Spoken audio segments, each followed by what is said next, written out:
오늘 예배 소개할 분이 한 분이 있었는데 소개를 못했네요. 우리 김광장 권사님 따님이 오늘 예배에 나오셨습니다. 이순종 집사님이신가요? 네, 우리 이순종 집사님 박수로 환영하겠습니다. 네, 잘 안 보셔도 권사님 얼굴이 나와요. 너무 닮아서 너무 신기하네요. 감사합니다. 오늘 예배 가운데 큰 은혜 받으시기 바랍니다. 오늘은 영원한 생명에는 사랑이 있습니다 라는 제목으로 하나님의 말씀 나누려고 합니다. 지난주 TV에 보니까요, 교회 다니는 한 여성이 소개되더라고요. 새벽 예배, 주일 예배, 수요 예배, 금요 예배에 잘 참석했는데 남편은 한량이라 술 마시고 욕하고, 그러면서도 되레 자신이 이혼을 요구하는 정말 어이없는 내용을 TV를 통해서 봤습니다. 그런데 그 과정 중에서 여성분이 TV에 계속 나오는 내용들이 계속 교회에서 기도하는 모습, 정말 진실하게 기도하는 모습들이 잡히더라고요. 기도도 열심히 하는 모습이 나왔고, 또 그 한량 같은 남편을 내가 품지 않으면 그 사람이 인생을 놓을 것 같아서 자기가 품고 있다라고 말하는데, 그 영상을 본 사람들이 하나같이 정말 이 여인은 정말 착한 사람이다라고 칭찬하는 것을 봤습니다. 예배 많이 드리는 것 빼놓고는 흠잡을 게 없다, 그렇게 이야기를 하더라고요. 그런데 사실은 예배 잘 드리는 것이 흠이 아니라 예배 잘 드리기 때문에 그런 남편도 사랑으로 품을 수 있었던 겁니다. 이 영적인 심오한 세계를 모르니까 하는 말들이죠. 여러분, 왜 기독교인들은 품을 수 없는 사람들을 품을까요? 다시 조금 바꿔서, 왜 이런 사람을 하나님은 내 가족으로 하나님이 맡기셨을까요? 여러분, 그 이유는 분명합니다. 세상은 그 사람을 품을 수 없기 때문입니다. 세상은 결국 그를 죽음으로 몰아가게 만들 것이기 때문에 하나님은 어쩌면 그 사람을 여러분의 가족으로, 그를 돌보라고 맡겨주신지도 모르겠습니다. 세상의 방식에 그를 맡기면요, 세상의 방식은 아주 무섭게 돌아갑니다. 어렸을 적에 나를 괴롭혔으니까 당신도 나이 들어서 봐, 당신도 당해봐, 이런 보복 정신으로 세상은 서로를 위해서 보복하고 죽이려는 생각으로만 가득 차 있죠. 우리는 지난주에 가인과 아벨의 이야기를 살펴봤습니다. 가인은 자신의 질투 때문에 아벨을 죽이려고 했지만, 아벨은 하나님의 사랑으로 그 가인의 칼을 오롯이 자신의 몸으로 받아들이며 저항하지 않았습니다. 그것이 세상의 방식과 하나님의 방식의 차이인 것이죠. 그 분명한 차이에는 사랑이 있느냐 사랑이 없느냐로 나뉠 수 있습니다. 자, 오늘 본문에서도 사도 요한은 말씀합니다. 우리 14절의 말씀 한번 읽어볼까요? 14절 말씀 시작. 우리는 형제를 사랑함으로 사망에서 옮겨 사망에 머물러 있느니라. 아멘. 여러분, 세상의 방식은 미워하고 죽이는 방식이지만 하나님의 생각은 이 사망의 생각을 버리고 생명을 살리는 사랑의 방식이다라고 얘기하고 있습니다. 그래서 세상은 하나님의 방식을 미워하는 거예요. 왜냐하면 너무 고상하거든요. 자신들이 생각하는 저급한 방식과는 차이가 있으니까 오히려 우리의 생각과 우리의 일하는 방식을 이해하지 못하고 기독교인들을 공격하는 겁니다. 예배 많이 드린다고, 네가 착한 척하는 것 보면 역겹다고, 거룩한 척하지 말라고 욕합니다. 그러나 우리는 이 거룩함과 이 예수 믿는 고상함을 버릴 수 없습니다. 우리 안에 있는 이 사랑이 예수님이 주신 이 영원한 생명을 살리는 땔감이 되기 때문입니다. 여러분, 우리는 사랑하면 사랑할수록 우리 안에서 예수님이 주신 생명이 더 활활 타오르는 것을 느끼게 됩니다. 알코올에 쪄들어 다녔던 그런 남편이라도 예수님의 사랑으로 품으며 인내할 수 있는 힘을 달라고 하나님 앞에 간구할 때 그 사람을 긍휼히 여길 수 있는 힘을 얻게 됩니다. 또 그러면 사랑할 수 있게 되고, 사랑하니까 다시 우리 안에 있는 예수님이 주신 영생이 활력을 얻어서 더 활기차게 살 수 있게 되는 것입니다. 여러분, 이것이 바로 그리스도인들이 가진 영적인 힘입니다. 사실 우리가 세상을 참는 것이 아니라, 우리가 성품이 좋아서 세상을 참아준 것이 아니라, 우리가 남편과 아내를 참아준 것이 아니라, 우리가 사랑해 보려고 하나님 앞에 기도하며 몸부림칠 때 우리 안에 있는 영생의 불이 살아나서 우리가 그들을 품을 수 있게 되었던 것입니다. 결국은 하나님께서 도와주셨던 것이죠. 사실 우리의 인내에는 한계가 있어요. 그러나 예수님의 사랑에는 한계가 없고 그분의 영원한 사랑에는 무한한 은혜가 존재합니다. 그러니 우리는 예수님으로부터 오는 그 사랑을 기반으로 세상을 사랑할 수 있고, 또 사랑하면 이 영원한 생명을 누리는 인생이 될 수 있다라는 것을 꼭 기억해야 됩니다. 그러니 세상이 우리를 미워하고 조롱하는 것에 크게 우리의 마음을 둘 필요가 없습니다. 그들은 그들의 본능에 따라 세상의 방식을 쫓아 살아가는 것이기 때문입니다. 그래서 오늘 말씀 사도 요한도 13절에서 이렇게 얘기해요. 우리 13절 말씀 읽겠습니다. 13절 시작. 형제들아, 세상이 너희를 미워하여도, 아멘. 하나님 믿지 않는 여러분의 남편이, 아내가 어쩌면 세상 사람들이 여러분의 행동을 보며 미워하고 조롱해도 이상히 여기지 말라고 격려합니다. 아마 그들이 보기에는 분명히 우리가 이상할 겁니다. 그러나 하나님 보시기에는 전혀 이상하지 않습니다. 오히려 사랑 안에 살고 하나님의 말씀을 따라 순종하려는 그 몸부림과 애씀을 귀히 여기십니다. 사실 세상의 방식을 따라 우리가 살아가면서 미워하기 시작하면 더 이상 그 안에서 우리는 영생을 찾아갈 수 없습니다. 오히려 미워하는 순간부터 살이 나는 것이고 영생은 그 안에 없다라고 15절 말씀에서 단언하고 있어요. 우리 15절 말씀도 읽어볼까요? 15절 말씀 시작. 그 형제를 미워하는 자마다 살이 나는 자니 살이 나는 자마다 영생이 그 속에 거하지 아니하는 것을 너희가 아는 바라. 아멘. 자, 여기서 요한은요, 미움과 살인을 동일선상에 둡니다. 여기서 나오는 미워한다라는 단어는 저번에도 했던, 설교 때 했던 단어인데 미세오라는 헬라어입니다. 기억나시죠? 미세오. 제가 미워하는 마음을 미세오라고 이야기하면서 미워하는 마음은 쫓아내고 사랑으로 살아야 한다라고 말씀드렸죠. 그래서 실천사항으로 유리문에 적힌 당기시오, 미시오 보면서 미운 마음을 계속 정리해 나가시라고 말씀드렸는데, 기억하는 자는 복이 있을지어다. 할렐루야. 다 기억하시는 줄 믿습니다. 자, 여기에 나오는 미세오라는 단어가 신약에서 40번 정도 나오는 단어인데요, 이것은 단순한 감정이 아니라 지속적으로 증오하고 결국에는 죽이려는 그런 살해 의지가 담겨 있는 마음을 뜻하는 것입니다. 여러분, 이렇게 생각하면 되게 쉬운데, 여러분 바퀴벌레를 보면 우리가 반사적으로 죽여야 한다는 생각으로 나도 모르게 집안에 있는 온갖 무기를 꺼내잖아요. 파리채부터 파리약, 그것도 없으면 가장 두꺼운 책이라도 하나를 가져와서 눌러 죽이려는 시도. 여러분, 그게 바로 미움이라는 감정에서 나오는 우리의 살충의 자세입니다. 저 벌레를 죽여야 하느냐 말아야 되느냐는 일반적인 생각조차 거치지 않고 반드시 죽여야 한다는 살해 의지에 불타는 모습이 바로 미움이라는 감정의 결과라는 거예요. 그리고 살인이라는 건 뭔가요? 살인이라는 것 자체가 사실은 존재 자체를 없애고 싶은 마음이잖아요. 그러니 그 안에 어떻게 영원한 생명, 예수님의 생명이 함께할 수 있겠어요?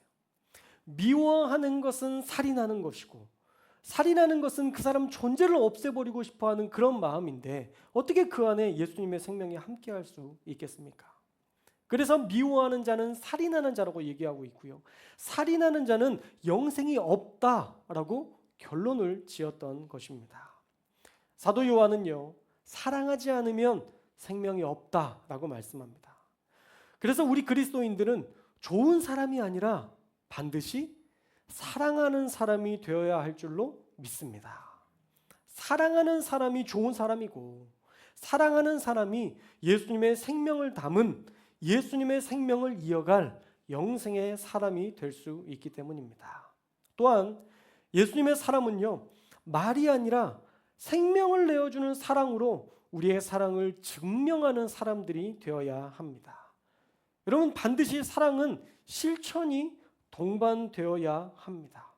그리고 사랑은 바로 우리 예수님으로부터 비롯된 사랑이어야 그 사랑은 영생으로 이어질 수 있습니다. 우리 16절의 말씀도 한번 읽겠습니다. 16절 시작. 그가 우리를 위하여 목숨을 버리셨으니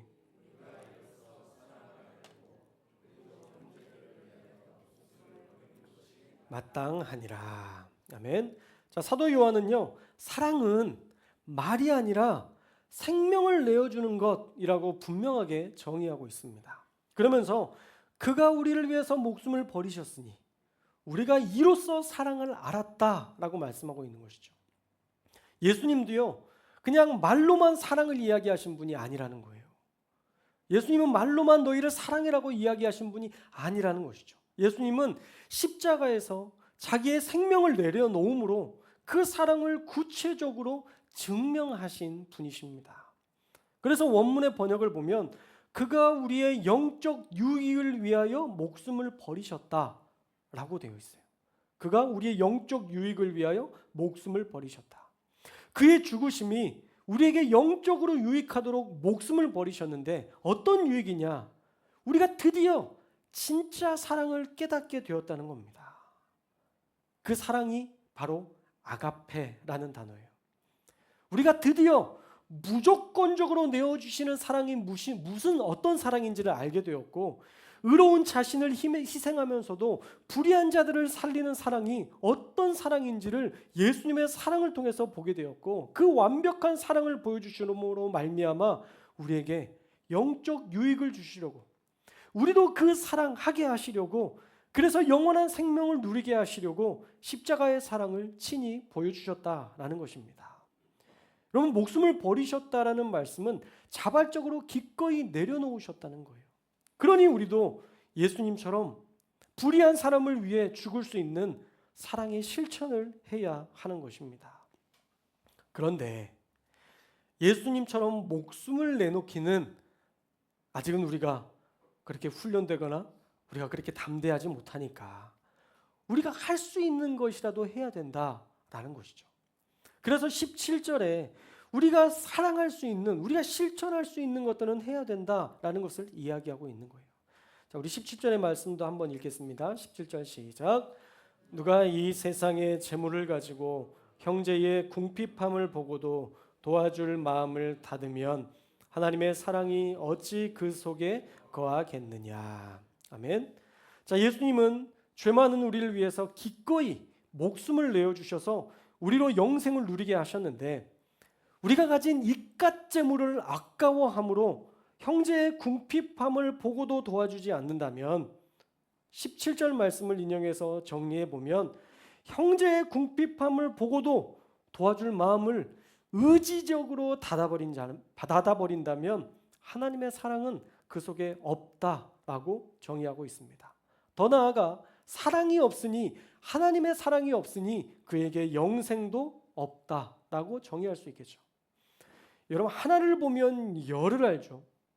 사랑이 없는데 어떻게 그 안에 영생이 있다라고 말할 수 있겠습니까? 여러분, 생명이 없는데 어떻게 다른 사람을 살릴 수 있겠습니까? 결국 사랑의 부재는 선택이 아니라 사랑이 있어야만 우리 그리스도인들은 영생의 삶을 살아갈 수 있다는 거예요.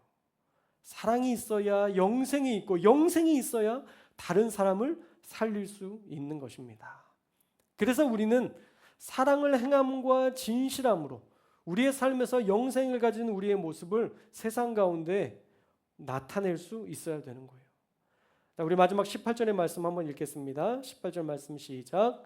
자녀들아, 우리가 말과 혀로만 사랑하지 말고 행함과 진실함으로 하자. 아멘. 말과 혀로만 사랑하는 것, 이것은 행함이 없는 것임을, 이것은 죽은 것임을 이야기합니다. 여러분, 야고보서에도 이 말씀 항상 우리가 너무 많이 들었던 말씀이잖아요. 야고보서 2장 15절에서 17절 말씀에 보면 만일 형제나 자매가 헐벗고 이료갈 양식이 없는데 너희 중에 누구든지 그에게 이르되 평안히 가라, 덥게 하라, 배부르게 하라 하며 그 몸에 쓸 것을 주지 아니하면 무슨 유익이 있으리요.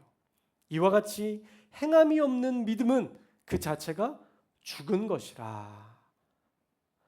상대방이요, 우리의 이웃과 형제들이요, 헐벗고 일용할 양식이 없는데 평안히 살아, 마음 편히 먹고 살아, 옷 따뜻하게 입어.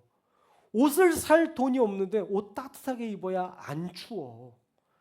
배불리 먹을 양식이 없는데 배불리 먹어야 마음이 속상하지 않아. 그렇게 말한들 그게 무슨 의미가 있겠냐고요. 지금 없어서 못하는 사람들에게 이 말은 조롱으로밖에 들리지 않을 겁니다. 사람을 기만하는 말과 혀일 뿐입니다. 그러니 야고보 사도 역시도 그런 말에 대해서 죽은 믿음이다 라고 선언하는 거잖아요. 남들의 아픔을 공감하지 못하는 사랑은, 그리고 그들의 고통을 함께하지 못하는 사랑은 절대 사랑일 수 없고, 그 사랑은 영생으로 이어지지 못하는 죽은 믿음이 되는 것입니다. 그래서 사도 요한은요, 행함과 진실함으로 사랑하라 라고 이야기합니다. 행함은 실제적인 행동을 나타내는 것이고, 진실함은 진리 안에서 일관되게 행하는 행동을 이야기하는 것입니다.